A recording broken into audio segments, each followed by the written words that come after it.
If you look at what's going on, we have the tech people building the clouds and the telecommunications. We have the military doing space and Operation Warp Speed. So they're putting up the satellites, okay? Then we have Big Pharma, which is making the injections that are full of these mystery ingredients and modify your DNA, and for all we know, make you infertile. And then we have the media pouring out the propaganda. And then we have the central bankers engineering the central bank crypto systems. So you have these different pillars, and it's very important when you look at what's going on day to day, particularly in the media. They're trying to keep them separate so that you can't see how they're going to come together in an integrated system, which is basically integrated into your body and your mind. For what purpose? To institute the slavery system. So in other words, if I am going to do everything through a smart grid, and I need to run the smart grid into your neighborhood, and then I need to run the smart grid into your body, the question is, how am I going to build it out in your neighborhood and build it out in your body without you seeing the trap, right? So that's why you try and keep these different lines separate. So if you listen to the central bankers, they try as hard as they can to stay away from these conversations. So it was interesting. I was watching an IMF presentation on cross-border payments, and the Federal Reserve Chairman, the head of the IMF, mentioned the digital global ID system. And you would have the Federal Reserve Chairman almost blanched, and you could energetically feel him moving like a galaxy away. It's like, no, because, there are 325 million Americans, and there are more than 325 million guns. And he doesn't want everybody to see this until the trap is thrown. It's too late.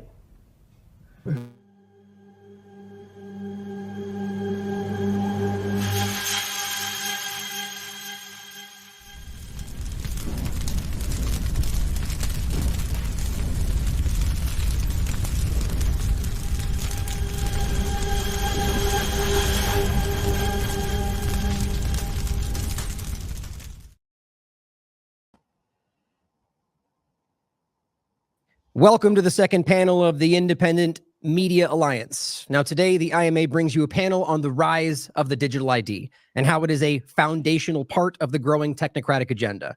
We will discuss the interesting way that digital IDs continue to be the solution to whatever problem is currently facing the people, and how these problems can usually be traced back to the very government proposing the so-called solution. We will highlight the differing dialectics used to promote digital ID by the different sides of the government to give the illusion of opposition, yet show how all lead to the same outcome, and how all of this leads to the technocratic control structure that will enslave Democrats and Republicans alike. Joining today is Ian Davis and Whitney Webb, and probably some more that might come in after the fact. Now we're going to be discussing the digital ID and how it is rolling out around the world. Now there's no denying this obvious agenda and its potential influence over and restriction of your freedom and self-determination. So we're going to start today with the general point for those that might not know, interested how that's even possible is beyond me, but not know you're aware of the growing digital ID looming problem, and just kind of discuss what that is for those that might not know. So Whitney, Ian, how are you today? Very well, Ryan. Thanks very doing much great. for inviting me. Thanks, Ryan. So let's start with that. I think as much as it may seem like a kind of too broad of a question, it seems there's a lot of people out there that still may not really grasp what at least we think this is. So Whitney, if you want to start, just kind of, get into the idea of what digital ID is and start us off. Sure. Well, digital ID is a lot of things. I guess for our purposes and maybe for the interests of our collective audiences, what it really is a linchpin for the so-called Sustainable Development Agenda, as a lot of the SDGs and the different things it hopes to achieve, roughly half of them, according to the UN itself, rely on some sort of digital ID system being in place. So there's a couple differences about what digital ID will actually be in practice and how it will be marketed.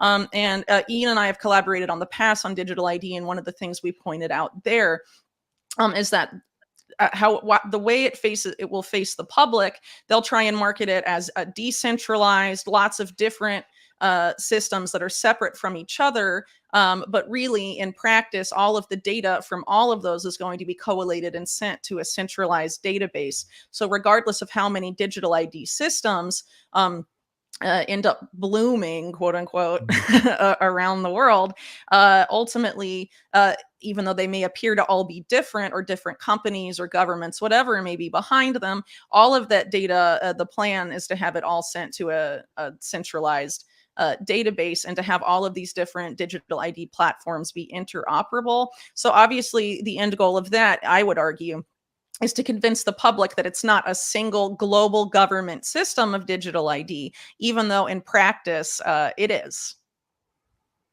Yeah. Ian, what are your thoughts? Yeah, I mean, I would echo very much what Whitney's just said. I mean, I think it's something like, if you take the specific targets of the sustainable development of each goal, you add them together, there's about 92 separate specific kind of broad targets. And I think the UN says that 47 of those are dependent upon SDG 16.9, which is to roll out digital identity to everyone on the planet. That's the goal.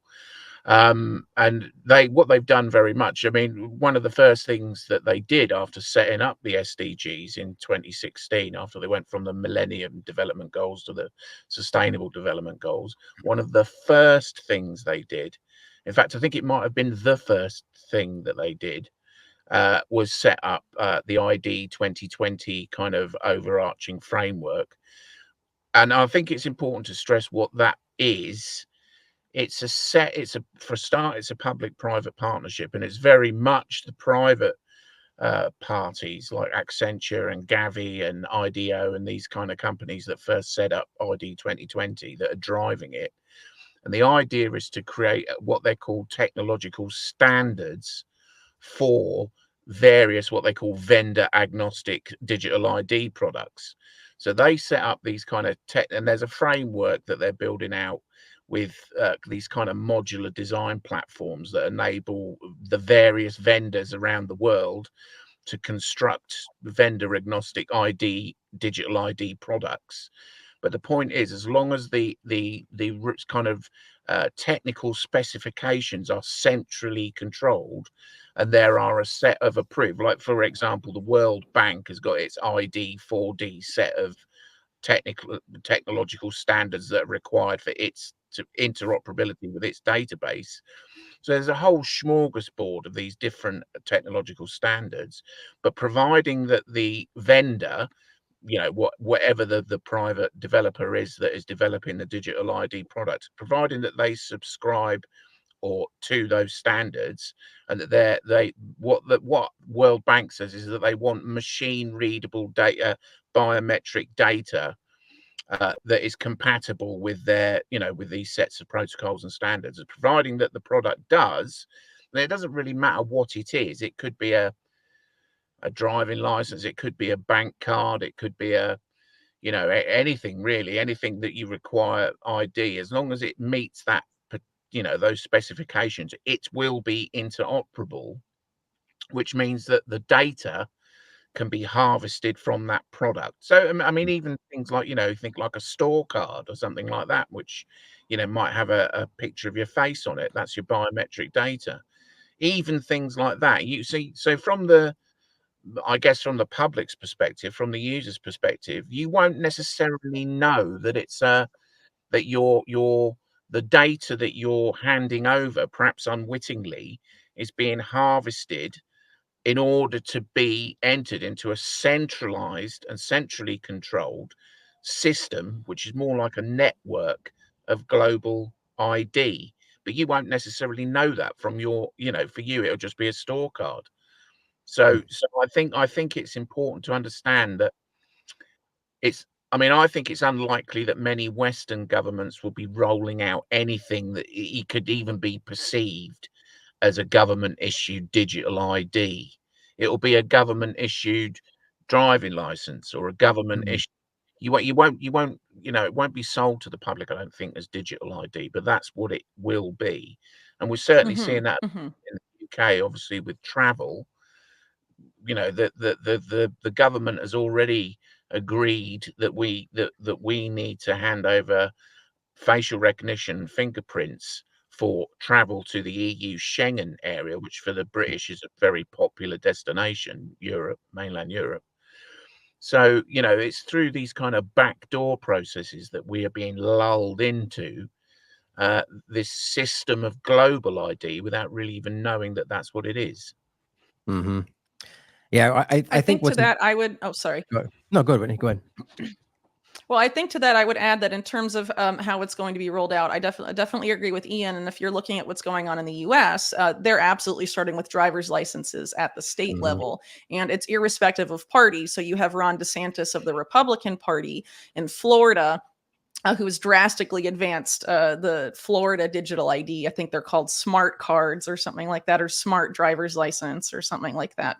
That's produced by some World Economic Forum strategic partner or something funny. And then Gavin Newsom of the Democratic Party in California is rolling them out, and there's several other states rolling it out as well. And then, places around the world, there's really been a huge uptick in it over the past few years. For example, where I live in Chile, they announced that in December, just before Christmas, you'll finally be able to get your very own digital ID at the, civil registry or whatever. So I think what's important to point out there is that as it's being rolled out, much like we saw with the vaccine passports, arguably a trial run for digital ID, the goal is to sell it as something that's voluntary, at least at first, but voluntary in the same sense of vaccine passports being voluntary. And that if Right. you choose not to have a digital ID, you will become excluded from society to the point where you will have no legal rights. And as far as the state is concerned, you won't exist and you won't be able to participate in the economy. But I think it's quite likely that it won't be like that straight away. It'll be, a gradual process of exclusion Right. and a gradual process of it's voluntary. I'm sure, for example, when Chile rolls it out, it probably will be voluntary the first month or something as they slowly try and get more and more people to adopt them. Right. But once they reach that Mm. certain threshold, they don't really need to Right. play around with it anymore. But I think it's important to keep in mind that a lot of this is going to be marketed with a lot of buzzwords like it's voluntary, it's decentralized, really anything to try and assuage any people's, concerns and fears. But it's ultimately, illusory. Yeah. Well, and we saw the same thing as you pointed out during COVID-19. It's the same dynamic in any illusion of choice, where at first it's like, well, you do this and you get to go to the front of the line. And then of course it gravitates to, well, if you don't do it, you go to the back of the line. And then it becomes you're not welcome in the line if you don't get this thing. And it always goes that way, And so it's the evolving narrative. And as Ian pointed out, an article we put up a while back, the ID 2020 defector, if you remember this, who spoke out. She actually broke off from the group and spoke out, calling it techno-solutionism, how they were applying that to the COVID-19 dynamic, because the ID 2020 was well before that. And this it's the point, as I said in the beginning, it evolves to whatever the next thing is that needs to be the solution, because this is really what they want to achieve. And the whole biometric thing I want to point out is something that really does, I think we're at a point where obviously that's concerning, but I think we're also, most people don't really, I don't think we fully grasp what that will mean 20, 50 years from now. The biometric data, as even with Whitney talking about being depersoned on social media, there's a weird overlap to where this goes that I see, it just concerns me. And I think what I would just discuss what it is, going back to what Catherine said in that clip in the opening, it's the step one into the larger control structure that really is, under the guise of something that helps you, or it's going to be a choice, as we're all saying, but ultimately it becomes a forced idea. So let's talk about how it's marketed, right? And this is something that we've been talking about a lot in all of our different channels as we discuss the different dialectics of the two parties. And really, it's always how that, in my opinion, that the two-party illusion always works to sort of give you different perspectives that distill you down to the one thing the government ultimately wants from you. And so let's talk about that in regard to the left versus the right and the false, the illusion therein. So whoever wants to start on that, the differences between the narratives that both justify digital IDs. Mm-hmm. Well, would you like to start, Ian, since I just talked? Yeah. I don't mind. You can carry on if you want. Sure, it's fine with me. So I think it's pretty clear that the left and the right are both marketing digital ID as a solution to problems that their different bases want solutions for. But obviously the solution is as digital ID is the same and is actually unlikely to solve the problems they're claiming they will solve. And arguably some of the, really most of the crises that they're claiming to solve have been manufactured crises, potentially on purpose, with the express purpose of manufacturing consent for digital ID.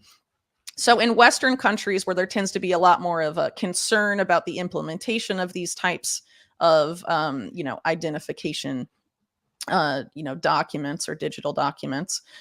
It's been, I think, quite clear, at least in comparing the UK and the US, that conservatives, whether it's Trump or Rishi Sunak, seem to be selling digital ID as a solution to the illegal immigration problem, which every government in the past 20 years in the US has allowed to happen. Even Trump, who ran on a very anti-illegal immigration platform, abandoned building a physical barrier in favor of the previously and still Democrat favored quote unquote smart wall, which would necessarily require some sort of facial recognition or digital ID functionality.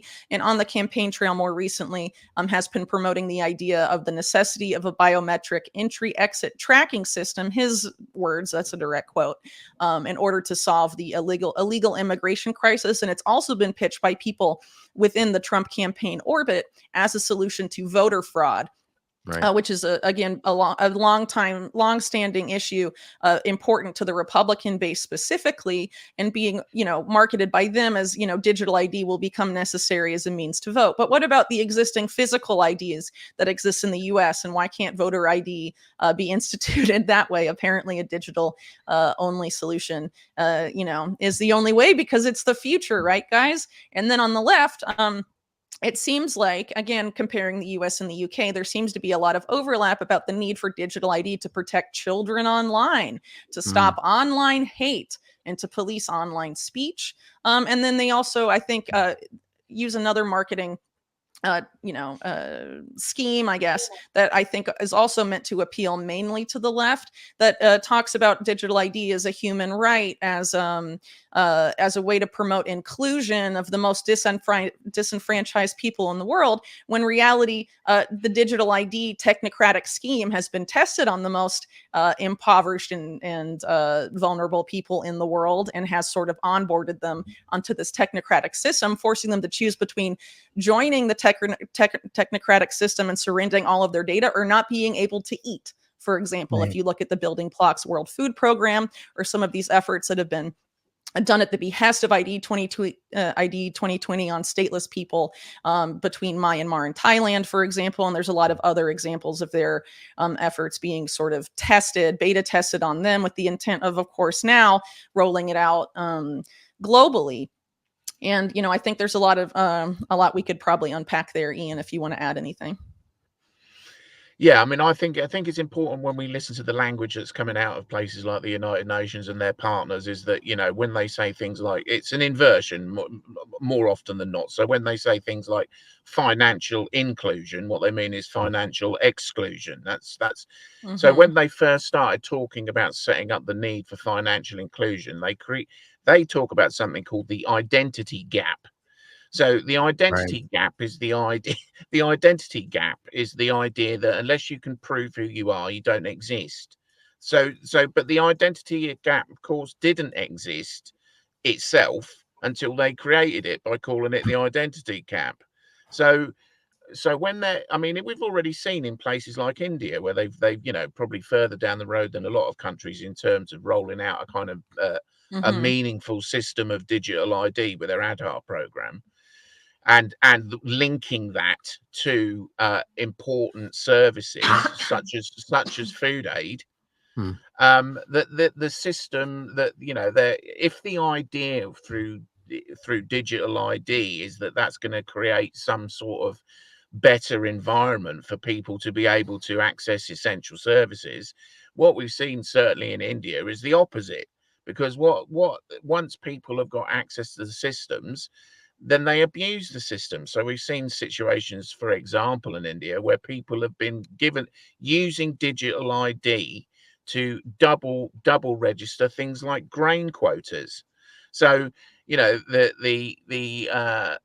recipient of the food aid you know, it's signed off using their digital ID number, and it's, you know, because obviously the point of the biometric data is to link it to a real physical person. So they use their digital ID to register for something like a grain quota. The supplier gives them half the grain quota, tells them to sling their hook, and sells the rest on the black market.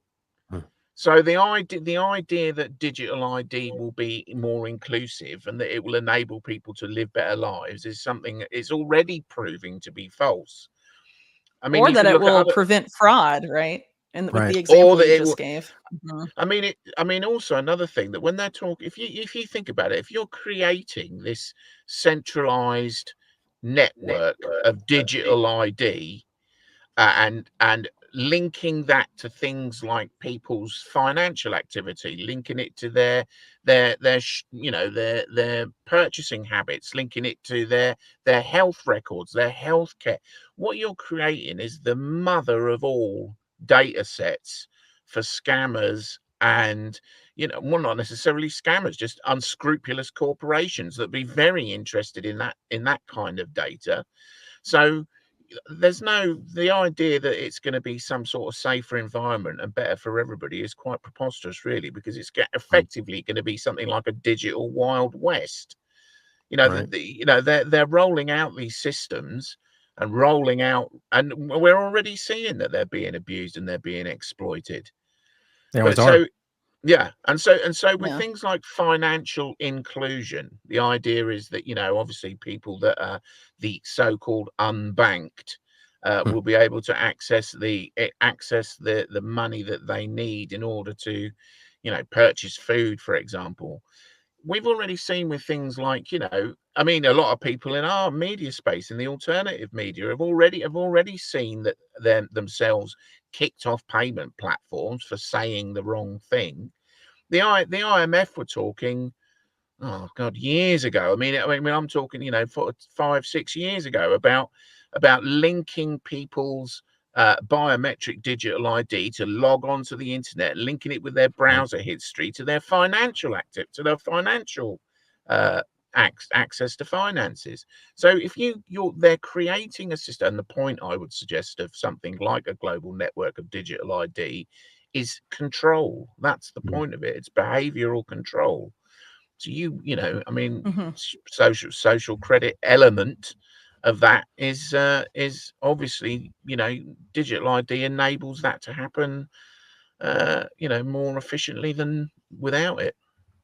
Yeah. And I think right One thing now I want what's to so add to clear. that. Oh, sorry. Go ahead. Go ahead. Well, one thing I want to add to that really quick. So when ID 2020 was created, I think it was in 2012 or something to that effect, around there. There was like an inaugural event organized under the auspices of the UN, and one of the earliest people involved in ID 2020, I forget her name, sorry, but it's in past reports I've done. She gave a report at that inaugural event describing digital ID as the advent of freedom as a service, which I found a very That's interesting crazy. term. Essentially, the idea that digital ID, if you agree to have it, your lease, instead of having like inalienable freedoms and rights like granted by God or just by nature of you existing, instead, no, you're going to be leasing your freedom from the people that issue Wow. and control your digital ID. So, you know, in a nutshell, that's really the idea of what it is. And like really, you know, is a way of using like industry gobbledygook words to show that it is in fact an inherently exclusionary system, and is meant to deny or grant you access to certain freedoms, you know, based on the data harvested and connected to your digital ID, which is That's ultimately what it's all about. That's pretty wild. I mean, it's the same thing they do around the Constitution these days from a U.S. Yeah. perspective, where it's like, oh, we give you these rights, and they just blatantly ignore that that's not true. That's wild, though, like the reframing of it. But, you know, I think these things, as I think we probably all agree, are interconnected, obviously, whether CBDCs, the social credit aspect, and I agree completely with both They of you. are. This is kind of, yeah, and this is going to be a denial of service kind of concept. And whether everybody involved with it knows that or thinks that, that's how this will be used under a guise of saving people and helping people as always, and it will be abused.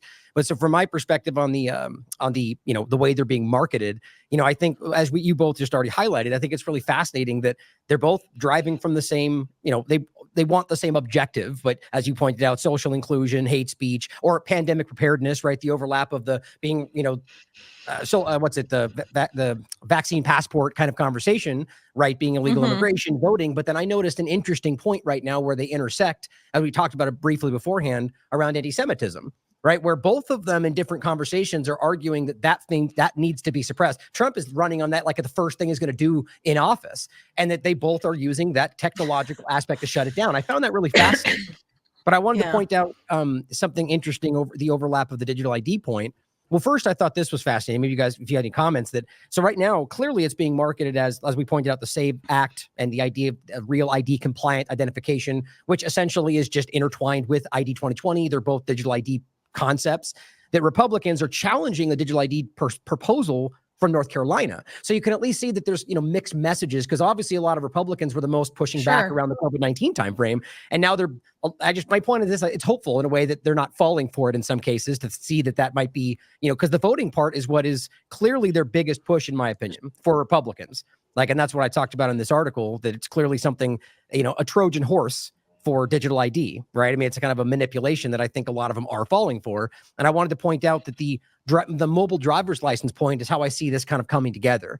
That on the Republic or the Democrat Biden administration side, they're driving forward with the mobile driver's license. And as you pointed out, they're making it sound like just a digital version of this one thing. But if you read into it, it's clear that they're saying this will become your one-stop shop for your just identification.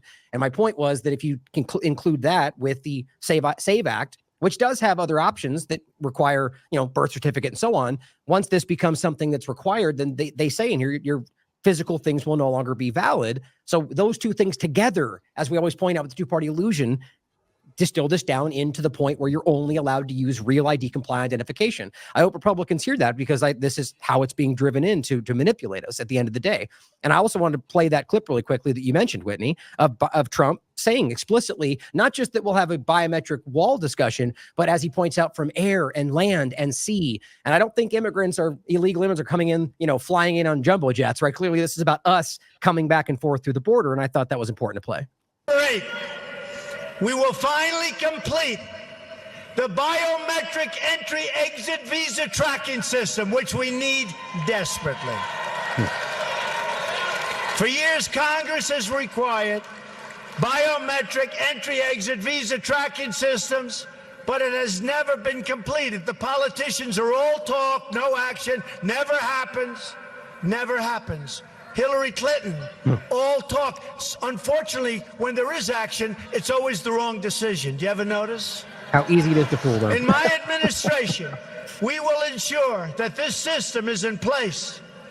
And I will tell you, it will be on land, it will be on sea, it will be in air. We will have a proper tracking system. Yeah.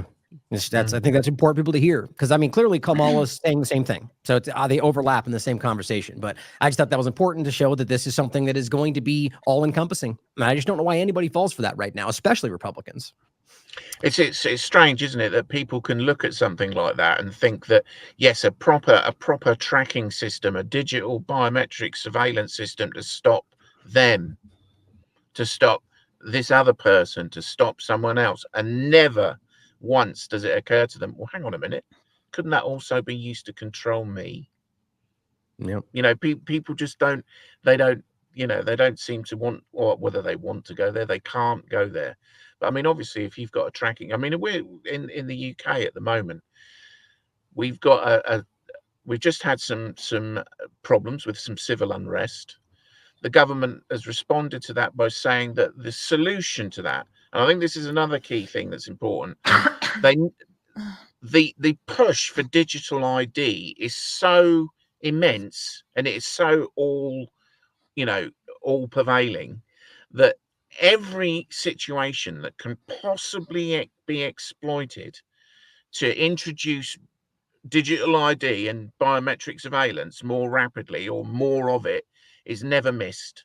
So the solution to civil unrest in the UK is to introduce more surveillance, biometric camera surveillance to stop the thugs traveling around the country. So they all need to be surveilled. So we need to surveil absolutely everybody.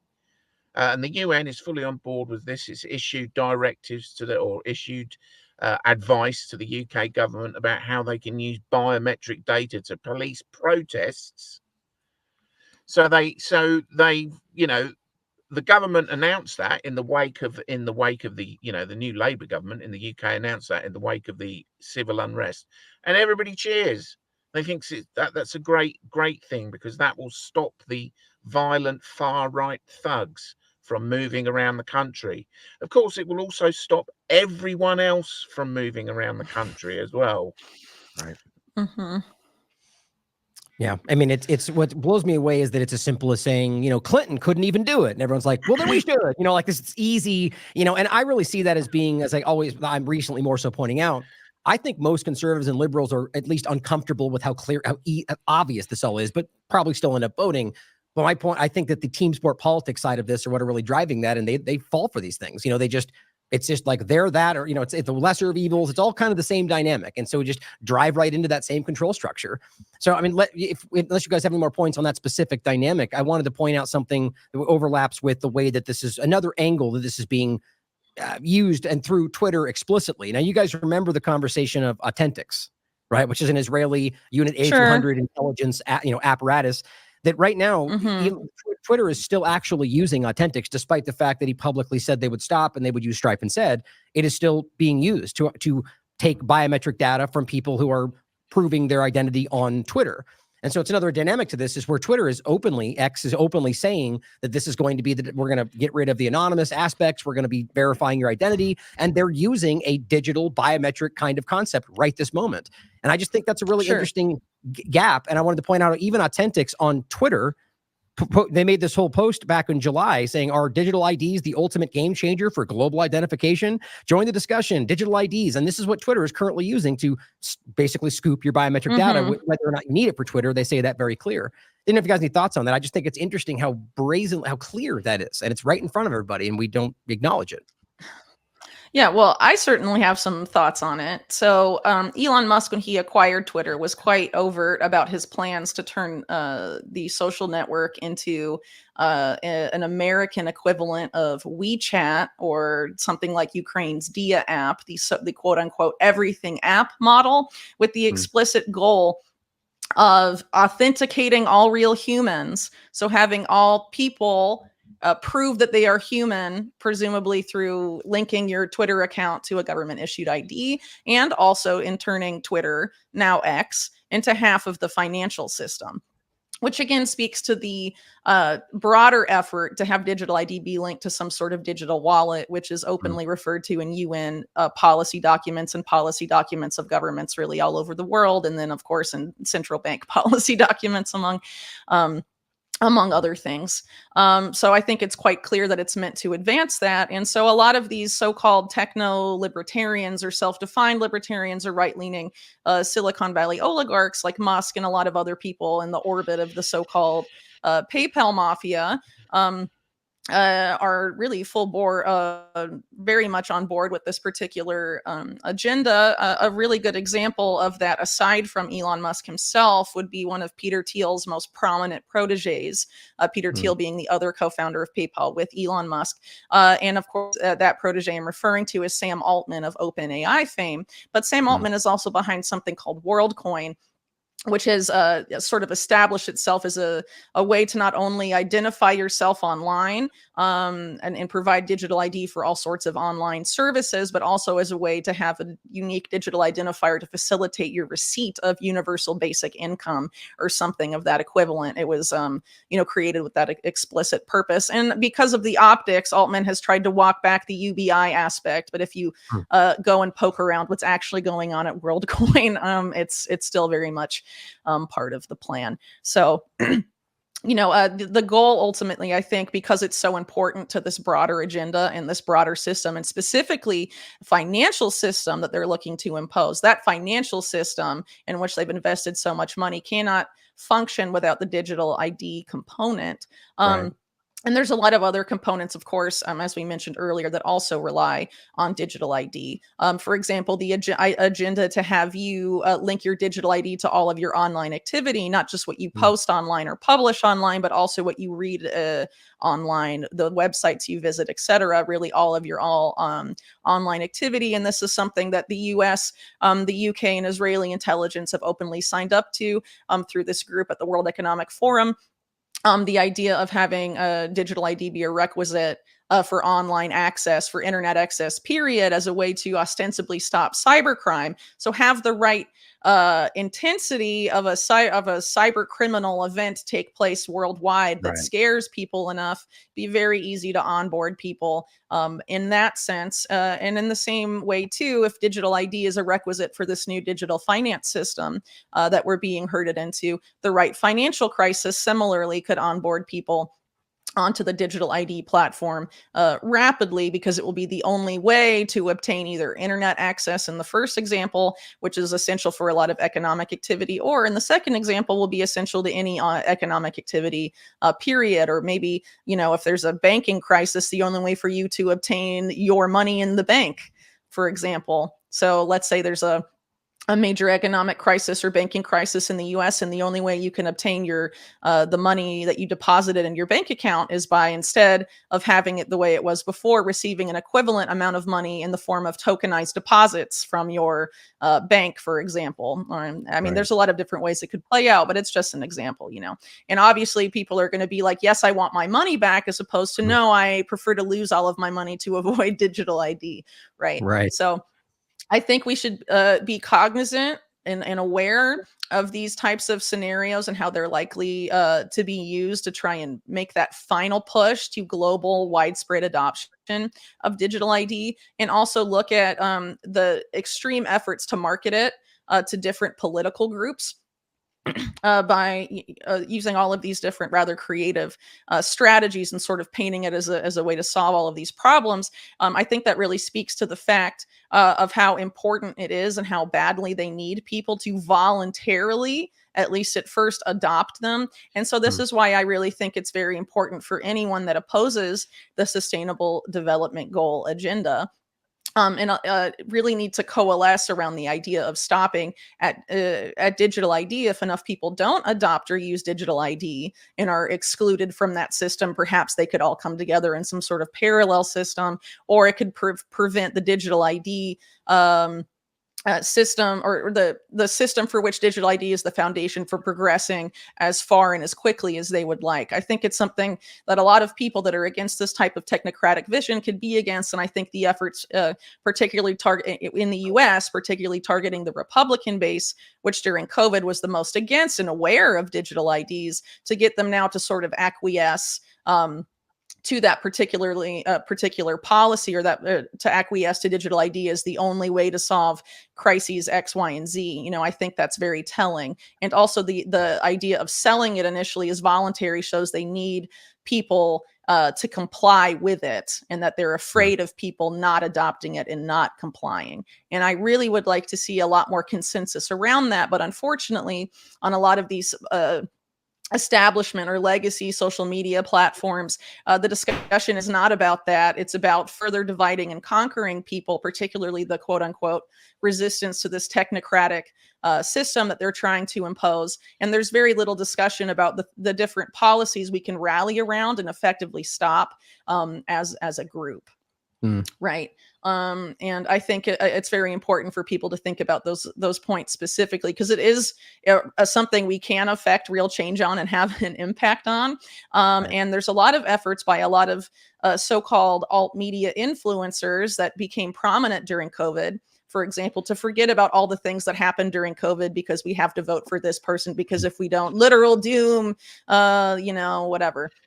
The world will end, will become whatever. There's a lot of talking points out there justifying why we should forget. But let's keep in mind vaccine passports, vaccine mandates. That was a openly stated, really, a trial for digital ID.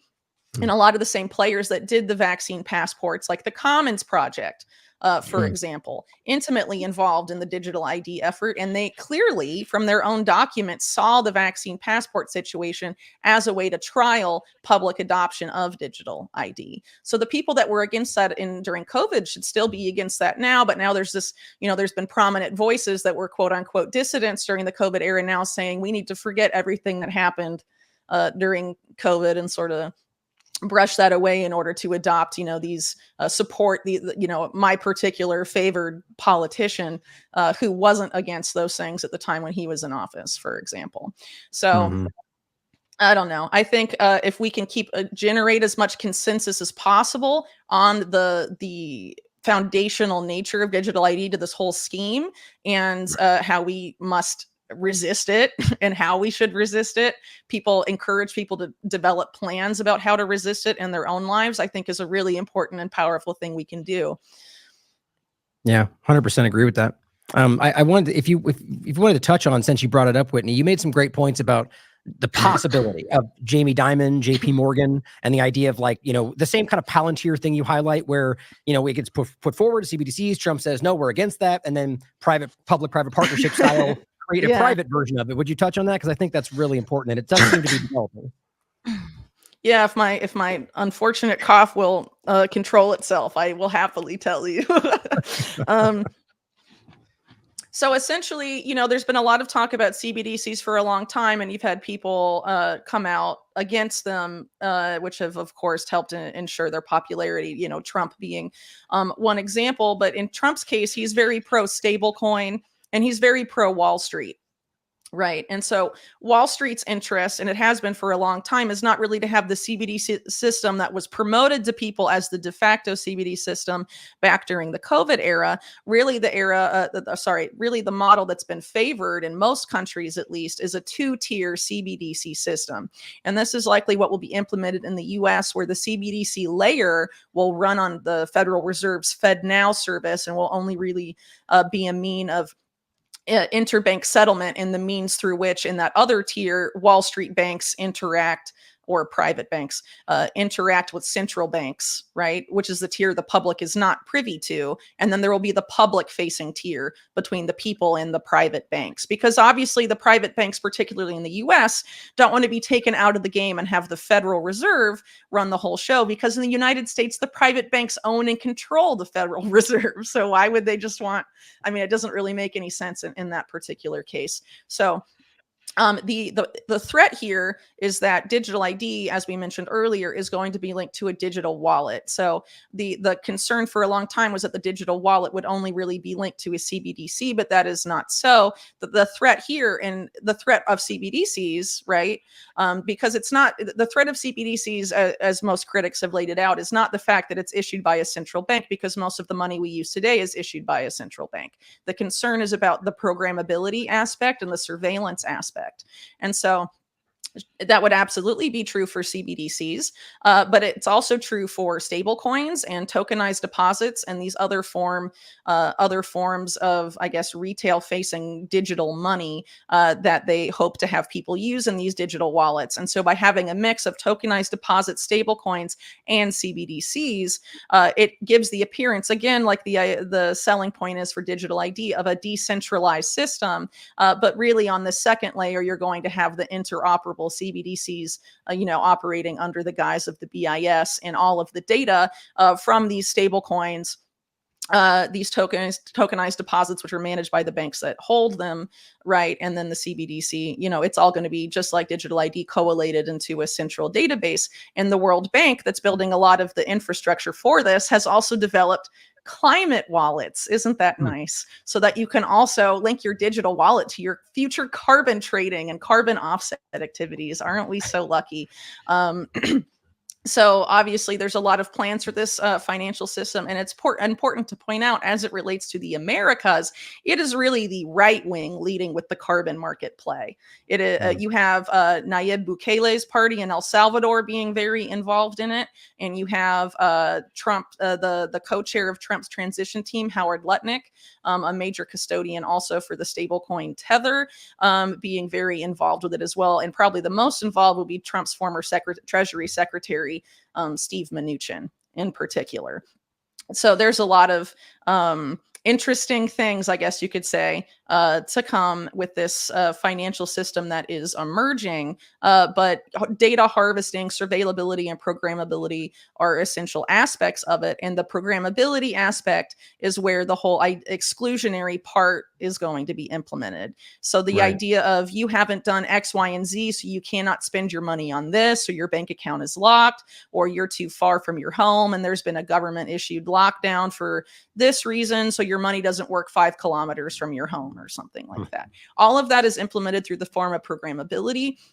And it's important to point out that all of this digital currency and really the digital ID system itself is meant to function on the blockchain. And the UN has been a very big proponent of blockchain for a long time. Maybe there were certain cryptocurrencies they claimed to not like a few years ago, but there's been efforts to find a place for those pesky, potentially financially empowering for the masses cryptocurrencies, have them find their place in the elites' technocratic designs. You know, they have found ways to try and make all this stuff work for them or manipulate them to their ends.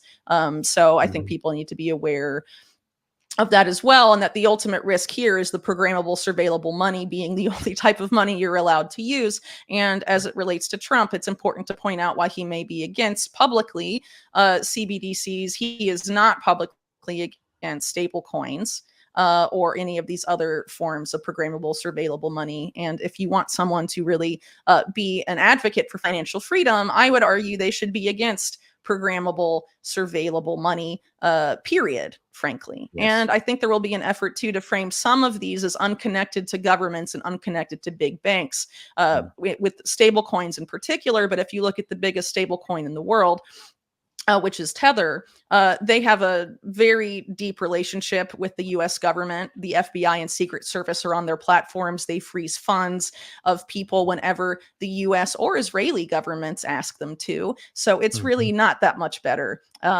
than, you know, I mean, I don't know. I mean, cash is being framed as dangerous and inconvenient and all of these other things, but it does afford anonymity. And the idea that these are somehow an improvement over that, I don't really see as being accurate at all, because the goal again is to turn all of digital IDs the ultimate data harvesting tool. And we're moving to an era where resource extraction is not as focused on the natural world as it used to be. It's focused on extracting data from us. So in that paradigm, our online activity, including our use of social media, I mean, social media is really just being turned into a giant data harvesting farm, and we are the cattle. You know, we are what's being harvested for data. So whether it's the digital ID system, the digital finance system, or any of these other systems that are hinged on digital ID, it's a way to mass harvest data on us as much as possible, with the purpose of using that data, running it through AI or whatever, to find the most effective ways to manage us on behalf of the few that are controlling the system. Absolutely. As James Corbett put it, oil is, or data is the new oil. Let me play that clip from BIS making that statement. We might have one more person joining, and I'm going to touch base with that really quickly, and I'll play this clip to back up what Whitney was just saying. Analysis on CBDC, in particular for the use of general use, we tend to establish the equivalence with cash, and there is a huge difference there. For example, in cash, we don't know, for example, who's using a $100 bill today. We don't know who is using a 1,000 peso bill today. A key difference with the CBDC is that central bank will have absolute control on the rules and regulations that will determine the use of that expression of central bank liability. And also we will have the technology to enforce that. Those two issues are extremely important, and that makes a huge difference with respect to what cash is. Yeah. Just right on the surface, right? I mean, just saying explicitly what we're talking about, we can control how it's used. And if you don't, it's just like you're outlining, Whitney. The point being is that they can decide that you no longer meet the requirements to engage with society. And we know how that's abused. I think that's incredible. So I wanted to Well, it's point out. already being abused by governments that have implemented this. Like in Nigeria, Right. critics of the regime are having their e-naira, their CBDC, like turned off. And there's examples of Uganda, the same thing happening, and really several other governments around the world. So, I mean, what do you expect governments to do with that kind of power? And it's important to keep in mind in a lot of these places we're talking about, the banking system has an outsized influence, or the financial people have an outsized influence on government policy, or they work together, whatever. So, I mean, they're going to work together to affect that same, control system at the end of the day, I think. Yeah. Well, it looks like we have Catherine Austin Fitz joining. No video, unfortunately. But Catherine, you there? Do you want to chime in? Hey, I didn't. Sorry, my apologies. I didn't realize you guys were doing it this time. Oh, So, no worries. No worries. downstairs in the kitchen in my pajamas. It's okay. Happy to have you. So I wanted to ask, so I agree with everything Whitney just said. I wanted to ask, we just saw a silent consensus vote at the UN, I'm told, and I haven't read the material, approving a global digital ID. And in the meantime, we're battling the real ID in the DMV in Tennessee. And I'm curious, we just had a discussion on how the real ID could dovetail and fit into the digital global ID system. And I'm curious if anybody here knows anything about that. Well, from what Derek reported from being there, it's the global digital infrastructure was what they just voted on. And so that has been approved and that's rolling forward. And I'm with you entirely. I think it relates to everything that they're outlining and the details make that very clear. So the point I would argue is that this is the global element. And Derek's clearly trying to make sure people understand is that this is not something that's legally binding at the moment. Like your governments have, it's the global aspect of it. So we should be pushing back, but it does seem to be exactly that, unfortunately. Well, here's the question. Yeah, well, the UN, oh, sorry. Yeah, you go, Whitney. Well, I was just going to say really quick that as far as the UN is concerned, digital public infrastructure includes digital ID, which it defines as a digital public good in all digital public goods, which essentially includes all emerging technologies and technologies that are of economic importance are to be governed by the UN. So presumably the Summit of the Future and the Pact of the Future and all of that were meant to advance that.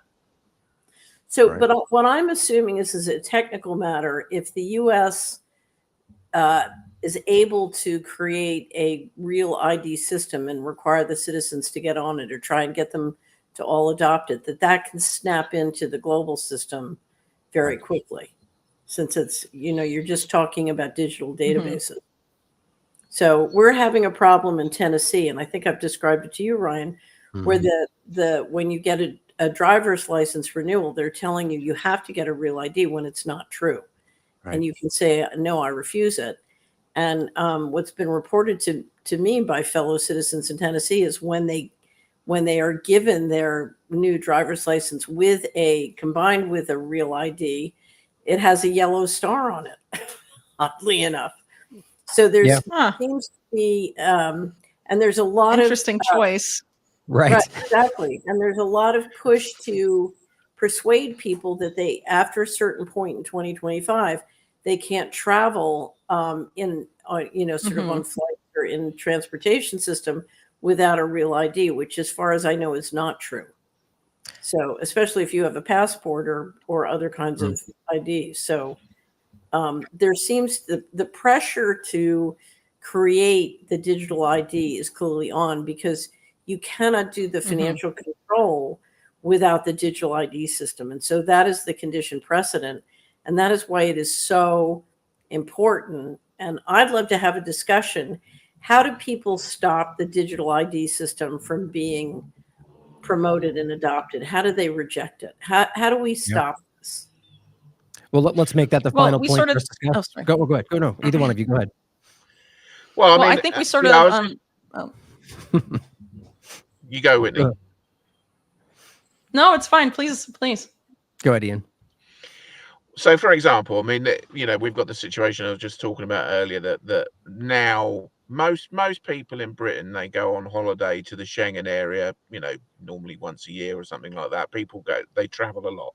So that's a big part of the European economy. Now, the EU has set these digital requirements. I'll rephrase that. the EU, in partnership with the British government, has agreed this digital biometric. It's going to be facial recognition and fingerprints that are required in order for you to travel into the Schengen zone. Now, if people are opposed to that, and I certainly am, and the British people don't travel into the Schengen zone and decide that they're not going to spend their money in France, they're not going to spend their money in Italy, they're not going to spend their money in Spain, then that will have an impact on the economies of those. And that will be that'll have for a lot of places in Spain, certainly, and certainly in France, they're very reliant upon tourism as a source of income. That's really what we're gonna I think those are the kind of choices that we will have to make if we are serious Mhm. about resisting this kind of thing. And sure, what that means is, you're not going to be able to go on holiday like you used to. And maybe for many years you might not be able to go on holiday like you used to. But if enough of us do it, they'll have to rethink it, because Right. they can't afford to have that kind of economic disruption to, loads of their own towns and cities. So Yeah, and I those are think. those are the kinds of things we'll have to do. It won't Mhm. be easy. Mhm. It will be less convenient. It will be inconvenient, and it will be a pain. But I mean, whether we want it to happen or not, the system at the moment is absolutely hell bent upon Yes. rolling out digital ID. Well, in So EU, Yeah. And oh, they mhm. have to call it by different names. So in the EU, they're saying that they're prototyping vaccine passports. So here we're using the driver's licenses. It's like Heinz's 57 varieties. They want to Mhm. keep us Yeah. from seeing it. But the one thing I do want to say, and it's one of the reasons I'm so grateful, Whitney, for your pointing this out constantly, and I keep reposting some of your clips, and that is the conservatives are absolutely being sold a whole bunch of, just Mhm. complete lies about, oh, biometric, digital ID kind of systems will solve the immigration problem. And so there's a whole new marketing line of pitching conservatives on digital IDs that is absolutely offensive, and they're falling for it. Yeah. And so Yes, they one of the are. things I Yeah. really want to see is us get enough conservatives to see this, to understand how they're absolute. I keep telling them, look, we had elections and tight borders before we had digital systems, period. So this is a bunch Mhm. of, this is Yeah. just yaya. Anyway, so back to you, Well, what I Whitney. would say to, oh, sorry. Well, what I would say to that is that I think, first of all, the immigration crises have been happening around the world, and they've been happening on purpose. Right. So to manufacture consent for this type of system. So it's not just the US, it's also Europe, of course, but also South America. And so where I live in Chile, which is one of the more conservative South American countries, there's also a big effort to market digital ID as a solution to the illegal immigration issue that has become now a major political issue. But it was Mhm. allowed to happen by both left and right-leaning governments. And the same is true, really, whether you're talking about the UK, the US, Chile, or any other number of countries. Well, Um, it and wasn't so what I just a think is left important. Oh, happen. mhm. They have been pouring money into financing it happen. I mean, it's Exactly. taxpayers' It's money been that's made to happen. right. It's been made to happen. Sorry, go ahead. And it's part of a broader attack, as is the whole SDG agenda on national sovereignty. So you have to sort of, it undermining national sovereignty, the illegal immigration, the manufacturing of that, the creation of those crises has been very useful to that effect, I think. And the people that are concerned about losing it, or losing national heritage or identity or whatever, are being sold digital ID as the solution, which is very interesting. But again, I would encourage people. I think one way that we can be effective mounting a better resistance to that is going back to the COVID era and reminding people, when digital ID was being rolled out here as vaccine passports, you were opposed to it. And we should, instead of focusing on all these different people as potential saviors to our predicament, we should be focusing on the policies, who is promoting them, and oppose that policy regardless of who is supporting it and telling us we need it. And because if we're focused on the policy and not the people, I think we're a lot more effective. And by focusing so much on the people, there's been a lot of division manufactured very recently in what used to be the COVID dissident movement a Right. few years ago, where there was widespread opposition to digital ID and to programmable surveillable money. Now there is not, right? Or it's No. being slowly eroded, and you're having prominent people, like I mentioned earlier, haven't named any names, but I guess one example I can give would be Robert Malone saying things like, you need to forget what happened during Operation Warp Speed, and you need to get in line and vote for Donald, even though if I'm opposed to digital ID, I don't want to vote for anyone that's supporting it, whether they're claiming it's going to solve this issue or that issue. Like we outlined earlier, the left likes to talk about digital ID as a way to stop online bullying and protect children online and to stop online hate. Right. But the right is selling it as a solution to illegal immigration and all of this stuff. But ultimately, it's the linchpin to technocratic slavery.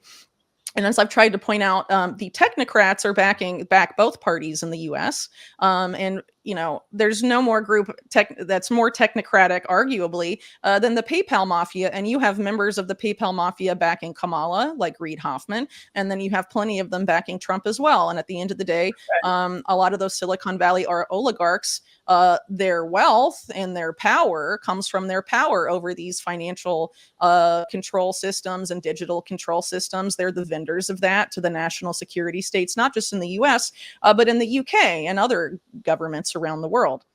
Israel as well, Palantir contracts to all three of those countries I just mentioned, for example. And all of those three countries agree that you will soon need digital ID to have any sort of access to the internet at all, for example. So, regardless of what politician you're talking about, the people behind them and then the politicians themselves are basically marketing digital ID as all these different things. But as we know, it's an inherently exclusionary system. And as I mentioned earlier in the panel, when ID 2020 was being created under the auspices of the UN, one of the people developing it described digital ID as the advent of freedom as a service, so that we'll just be leasing our freedom from the government now, So Ryan, I think what we ought to do is I think the Alliance should sponsor a theater production, and we can just do this impromptu where everybody plays the part. So Ian can be the president of the EU, and get you a Bond wig, Ian. Here's the skit. We're at an advertising agency, and we're trying to figure out how to persuade people to adopt the digital ID and move into the digital concentration camp, right? And we then debate and discuss all these different tricks to get people to adopt it. And I think that would really help people see how this works. Yeah, I mean, comedy has a way of reaching people. Right, exactly. And with humor, you reach people and they don't even realize it, and they're laughing at something that sticks in their mind. But I mean, anything like that, I always like the live display back and forth. I think it reaches people more. But I honestly think that more people see this than we realize. I mean, I know it's always. I think so too. Yeah. Well, good. 'Cause I mean, you always get pushback in the community, even from people that are in our community, because it's hard to see that sometimes. But I really do feel that way. And it has, Whitney, I want to keep an eye on your time. I know you had a hard out, but I figured we end on the point of what Catherine was talking about, right? I mean, to back to Ian was saying, what do we do to actually stop this? And I think what's important that you highlighted there is that we're discussing the same dynamic we always talk, whether you call it vote with your dollar or something bigger than that. I just had a good conversation with Larkin Rose about a similar dynamic around voting and so on, that realistically it takes a much smaller percentage of people to just simply, civil disobedience, whatever you want to call it, to just resist the change than we think to actually stop it from happening. Because like you were highlighting, Ian, whether it's the money or even just like the infrastructure, if this, let's just say 20% of the population just weren't able to go to work that day, these things have massive consequences for the system. And so I think that's the main solution to start, is we just, we literally just say we're not going to comply. And I know that's the same thing you're saying, but there will be consequences. What we all do is use cash and checks, especially cash, because they can only, if they go to all digital. And so if we keep rolling back the all digital and promote the analog, that helps. What we're trying to do in the United States is get get states to pass laws saying no sales tax on purchases of a certain amount, say 500, even down to 100 or less, just to do everything we can to keep cash alive. And that helps people with inflation. It helps, the poorer families and the lower income families, but it will keep cash alive. And that's one thing everybody can do. Another thing they can do is they can send these great video shorts like the one you showed, Ryan. Mm-hmm. Absolutely. Go ahead, I have to go here in a second, so I'd like to add my thoughts before I dip here. So I think, yes, everyone should make a plan for how to opt out. If you don't want to be part of the technocratic slavery system, you absolutely 100% can't not participate in digital ID, period. So if you are one of those people that doesn't want that type of system for you or your children, you have to think about how you're going to avoid it and who you're going to work with in order to successfully be able to avoid it. Because again, like we outlined, the idea is to have you be excluded from as much of society as possible as this advances. But I think, again, we need to build consensus about people being against digital ID as a policy, regardless of who is marketing it. People need to be encouraged to think about what they will do to prevent adopting it. The voluntary nature of the digital ID cell needs to be emphasized, I think, as well, because that shows that they really need people to voluntarily adopt it, meaning that we have the power to stop it if enough of us say no. And I think that's why so much effort has been put into trying to sort of soften the biggest resistors up, I guess you could say, and sort of sell them the idea that this will somehow be a better system or will solve certain issues. It really doesn't solve anything unless you're talking about the technocratic elite who have designed it anyway. And as far as I think we should also be aware, as what Catherine said, how are we going to convince people to get into digital concentration camps? Well, what are the benefits of prison? You have a roof over your head and you have free food and you have a bed and all of this stuff, right? So if the world gets crazy enough, I'm sure that will be marketed as the way to get into the digital concentration camp.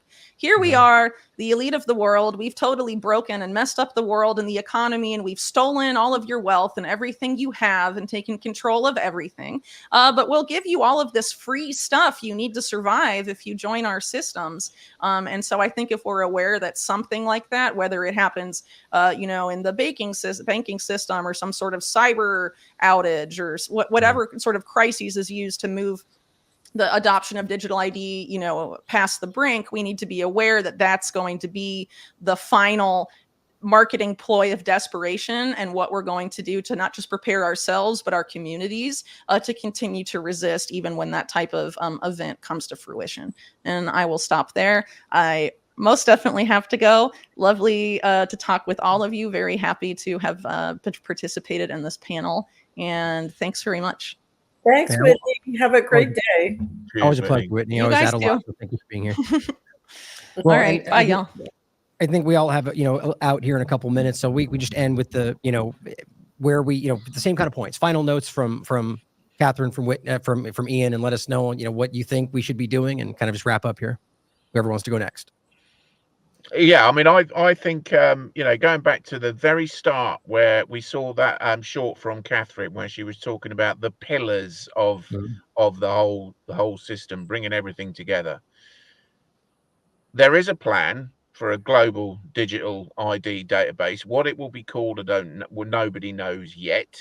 But certainly the World Bank have got one. It's called ID4D. That's what they're envisaging. The Bank for International Settlements have got a plan for something they're calling the Universal Ledger, which will be a ledger of all global financial transactions on the blockchain, as Whitney was talking about. This is what they have envisaged. And digital ID will be linked to our financial transactions, which, whether that's through a digital coin or whether it's through a CBDC, it's unlikely to be a retail CBDC. So the plans are afoot to bring those pillars together, just as, because obviously, it affects everything. That your digital ID can be linked to your vaccination record, which can be linked to your health record, which is so it is the linchpin that brings everything together. So really digital ID is the thing that we need to be focusing on, and it's going to be difficult to resist it because people won't, as we were discussing as well earlier, people won't necessarily know what they are buying into. It will be sold as individual vendor agnostic products, but we need to be aware that anything, as Whitney was saying, that requires digital identification, we should be automatically suspicious of that. Automatically suspicious of it. And if we have to go a bit further, maybe put ourselves out a bit and take a less convenient route to get the things that we need, then that's what we should all be doing all of the time, because that is the only way that we're going to defeat this. It's by mass. We often talk about mass non-compliance, which is, we saw that to great effect during COVID. But mass non-compliance is something that we should be doing, in my view, all the time, every day of our lives, when we are confronted with a system like the one that is being rolled out at the moment. So it's an active choice that we take every day to do things like what Catherine said: refuse not to use cash. That's something that a decision that we have to take. If they won't accept cash, don't buy it. If you can't use cash, don't go there. We really do need to make these choices count. And if enough of us do it, they will count. You're here. Catherine, do you have any, ending thoughts for us? I agree with everything Ian just said. Absolutely. So I can't stress it enough. Use cash and checks. Everybody can do it. It's easy. And if you don't want to fight the system, it's something we can all do without, no one can accuse you of being ideologically fervent just because you're using cash. So that's number one. Number two, pass it on. Pass some of these. If you come to Solari, we've got shorties. Ryan just showed you that great shorty of Carlson's at the BIS, but there are plenty more. And if you go to Solari, we have a shorties collection. Send them around, because people really do, they will watch a 1-minute video and then they'll realize this is serious. Opt out, as Whitney said, be prepared to opt out and not depend on the system. But the other thing is, if you are in a good jurisdiction, Brian and I are in Tennessee, but if you're in a good jurisdiction, talk to your state legislators. They can absolutely, under the U.S. Constitution, the states have delegated powers to the federal government, but the powers not delegated to the federal government are reserved to the states. And the states have the power to change this and stop this and protect the citizens so that you can at least have liquidity within your jurisdiction. So there's a tremendous number of things you can do, but we have 1 to 3 years. And if we don't do this in 1 to 3 years, we are sliding into the digital concentration camps. And my attitude, as I said, Ryan, is I think some chance is better than no chance. And I think we can stop this, but it means, we have to act now. And somebody was trying to engage with me on another political issue other than digital IDs and financial control. And I said, look, I don't have time to fix the pipes while the house is burning down. Right. So let's focus on, this is the meta control. I know many wonderful people who are working at the State House on health freedom or food freedom. And the reality is, if they get financial control, all of that's going to get thrown out. They'll have control of everything. Right. So this is the meta control. And while we work on health or food or other kinds of freedoms, we have to preserve our financial freedom. 100%. And I would simply end with the point that I know we can stop this. I mean, it's just a simple question of whether we choose to stand up and to disobey in enough numbers to make this stop. And I would also point out, and this is just the way it works, it likely wouldn't stop forever. There's always going to be another initiation, another effort to try to roll these things back out. But all the different important insights that we got today from Ian, from Whitney, from Catherine, and the idea simply being that we need to start, as we just recently discussed, Catherine, and start taking responsibility for our individual choices in these moments and stop thinking that simply voting for one person, even if you do believe them, if they are what you think they are, that one thing will change change everything. We need to take the responsibility for these actions. And I would simply end on that point of whether we're talking about the cash concept or even going back to, volunteerism, a person-to-person kind of dynamic or economy, like where we're using sound money or different exchange, like the barter system. Like these things are very valid and do exist within communities, person to person, and in regard to larger aspects, using cash and so on. So I think that right now the options are there for us. It's about recognizing the ploys and how they're trying to trick us into this. And again, on a positive note, my personal opinion, I think people see this. So what I'm asking is the individuals out there who see it but still feel pulled to gravitate towards the certain sides, call the people out in those sides. If you still think they're honest, call them out to say, look, why don't you see this? Why are we siding with this? And stand by your principles. I think that's paramount today. Right. And you know something? Pray. Because prayer Yes. works. Pray. I absolutely agree with that. Pray So for thank you. Oh, go ahead.